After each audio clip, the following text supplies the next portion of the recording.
రాజన్న సిరిసిల్ల జిల్లా ప్రధానమంత్రి నరేంద్ర మోడీ కేంద్ర ప్రభుత్వం మహిళా బిల్లును కేబినెట్లో ఆమోదించడం సంతోషంగా ఉందని బీజేపీ రాష్ట్ర నాయకురాలు తులా ఉమా అన్నారు.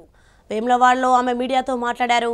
కేంద్ర ప్రభుత్వం మహిళా బిల్లును ప్రతిపాదించి ఆమోదించడాన్ని మహిళలందరూ స్వాగతిస్తున్నారని, ఈ బిల్లుతో తెలంగాణలో మహిళలు పోటీ చేసే శాతం పెరుగుతుందన్నారు. ఎమ్మెల్సీ కవిత తన లిక్కర్ కేసును పక్కదారి పట్టించడానికి ఢిల్లీలో దొంగ దీక్షలు చేశారని, మహిళా బిల్లు ఆమోదించడం తన దీక్షతోనే వచ్చిందనడం సిగ్గుచేటన్నారు. మహిళలకు రిజర్వేషన్ కల్పించాలనే ఉద్దేశం ఉంటే మొన్న బీఆర్ఎస్ పార్టీ ప్రకటించిన ఎమ్మెల్యేలలో ఎంతమంది మహిళలకు సీట్లు ఇచ్చారో చెప్పాలన్నారు.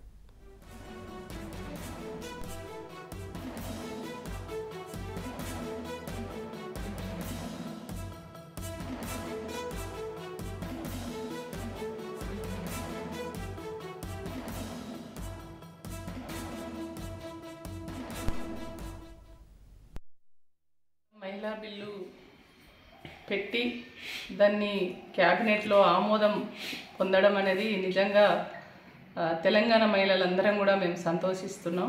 నరేంద్ర మోడీ గారికి నేను ప్రత్యేకంగా ఒక మహిళగా, అదేవిధంగా తెలంగాణ రాష్ట్ర మహిళల పక్షాన, జాతీయ మహిళల పక్షాన నేను శుభాకాంక్షలు తెలియజేస్తున్నాను.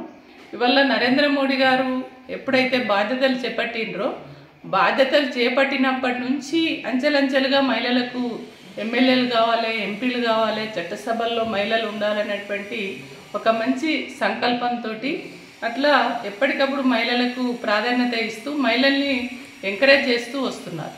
ఒక లిక్కర్ రాణిగా ఉన్నటువంటి ఆమె ఆడవాళ్ళ జీవితాలతో ఆడుకున్నటువంటి లిక్కర్ని ప్రోత్సహించి దాంట్లో ఇరుక్కున్నటువంటి ఆమె దాన్ని డైవర్ట్ చేసుకోవడం కోసం మహిళా రిజర్వేషన్ కావాలి, 33% కావాలని వాళ్ళ కార్యకర్తలతోటి ఒక్కరోజు మాత్రమే దీక్ష చేసి అదొక హైడ్రామాను క్రియేట్ చేసినటువంటి ఆమె ఇప్పుడేమంటది, అసలు నా పోరాట ఫలితంగానే ఇవాళ మహిళా బిల్లు ఆమోదానికి వచ్చింది అని చెప్పి ఆ బిల్లు పార్లమెంటులో పెడుతున్నారు అని చెప్పేసి ఆమెను వాళ్ళు విజయోత్సవాలుగా వాళ్ళు జరుపుకొని కవితకు పాలాభిషేకం చేయించుకోవడం అనేది సిగ్గుచేటు.